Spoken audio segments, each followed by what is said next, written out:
प्रभाग क्रमांक 18 मध्ये आपण आलेलो आहोत. इकडे नागरिक आपल्या सोबत आहेत. काका काय सांगणार, काय समस्या आहे तुम्हाला?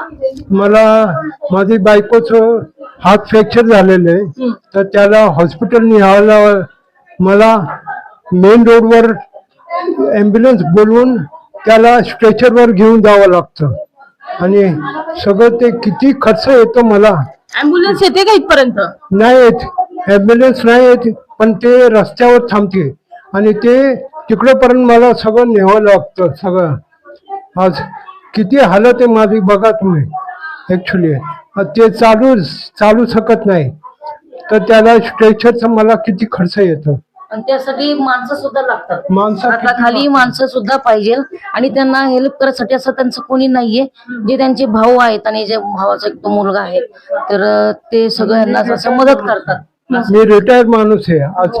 हा, आता माझी बघा परिस्थिती. मी सगळ्यांना सांगेन काय करायचं. काय तुमच्या म्हणजे अजून काय की तुमच्या याच्यामध्ये, तुमच्या एरियामध्ये, तुमच्या विकासनगर मध्ये काय तुम्हाला आवश्यक अशा गोष्टी आहेत?